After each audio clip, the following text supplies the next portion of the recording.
Be embarrassing. So now we're on to the much bigger issues of the sort that David Starkey has And raised. what would you like to see then? Well, for a start, I'd like to see a much smaller House of Commons, and I think people would love to see that. Cameron's already called for that. Let's take it down to 400. Let's say we're going to do that. Get rid of most of the Scots and the Welsh to start off with. You have to. Yeah. You get in trouble every time you talk about the Scots. But, I can brave it. I feel that the needle's stuck in the groove here, David. You absolutely have to get to a position where Parliament reasserts itself. And I hadn't thought of it until this evening, but David's suggestion that the Cabinet should not be inside Parliament is a very interesting way of doing it.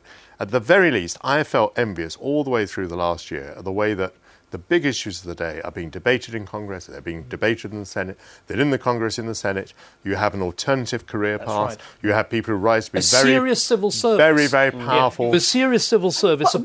Diane, just 1 second. What I think, again, you've got Never to ask... interrupt an Oxbridge Dawn. Indeed, but what I think one's got to ask is, everyone's been saying, for example, we need to improve the select committees. Yes. Now, the select committees in Congress work because they have independence. Well, they're totally controlled by the Congress. They're totally not by the executive. But not by the executive. Whereas ours are controlled by the whips. They're controlled by the whip. We've got to get the whips out. But one of the things that's happened, though, in the time I've been in Parliament, is you've seen power drain away from Parliament. And to the government.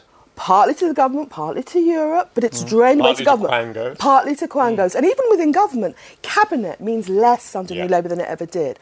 And you see all of this public uproar about expenses is about more than expenses. It's about a sense that our politics is broken. We've heard a little bit of what the Portillo Constitutional Convention would be. What would the Abbott Constitutional Convention be? Well, certainly an elected House of Lords. Certainly... Smaller House? Well, I'll get lynched by my Scottish colleagues when I go in on after the holiday. But in a democracy, people should simply be represented by their numbers. Yeah.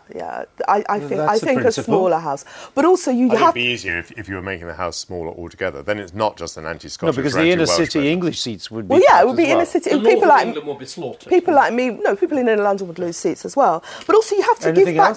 You have to give back power to MPs and lessen the power of the whips. Now, but just one other really important point. It is the position of the Prime Minister. What Diana's been talking about is there's been a general implosion of power into Downing Street. We have a presidential Prime Minister. Now, a presidential Prime Minister can only exercise power by direct election. If we'd had direct election, we would have never had Gordon Brown. But we have a president without any of the constraints that presidents have. The president without the checks and balances. That's true. That is absolutely true. Let me ask you this, David. I know it's just a beginning, and I know that it may be necessary but not sufficient, as my old philosophy professor would say. But was the removal of the Speaker and the talk of the end of the Commons being a gentleman's club, is that significant? Yes, it is. But there's another real problem. This House of Commons is a rotten parliament. We've had long parliaments, short parliaments, good parliaments. This is the rotten parliament. It itself should not choose a speaker who may very well be the speaker for the next parliament. So you think there should be an election? There should be elect, but it's much more than that. They're going to choose it by secret ballot because they're frightened of the whips. But that means that we, the constituents, will not know how they vote. I think this is intolerable. If you're opening up Parliament, the key vote is now at the moment the vote for Speaker. We must know how our MPs vote. Naturally, a secret ballot enables you to exercise your vote more freely. Against the whips. Yeah. But sorry, you're also exercising that freedom against your constituents. But when people like me ask people like Diane who she voted for, they will. It will be embarrassing if she doesn't tell me. There will be slurring. She may not tell you the truth. I mean, of course, Diane would, but many members of Parliament. Good recovery there, Michael. To sit on your sofa, partner. When I stood for Conservative Party leader, I had 100 votes, according to what people were saying. Oh, this is tragic. Where's my hanky? And 50 in favour.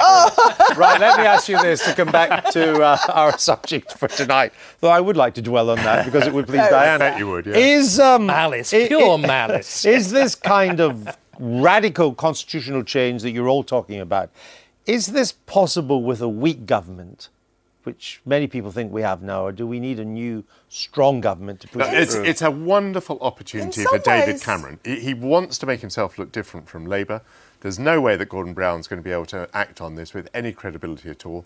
David needs to get in there with a clear set of proposals. It's exactly what people are expecting. He has the imagination to do it. It's a great opportunity. Even in the final 9 months, some Labour people are saying, what have we got to lose? Why don't we go hell for leather? Things that didn't seem possible, maybe we now can go possible. hell for leather for constitutional But the reason is that it's completely... And before we hear about how brave David Cameron has been, all he's done is sweep out a load of old geezers. And it's easy when you're in opposition. Exactly. Yes. But you could not believe that Gordon Brown would be willing to give up power to Parliament. You could believe that David Cameron would be willing to give Well, up power. let me ask you this to finish off with. Do you think we come back here in 5 years' time?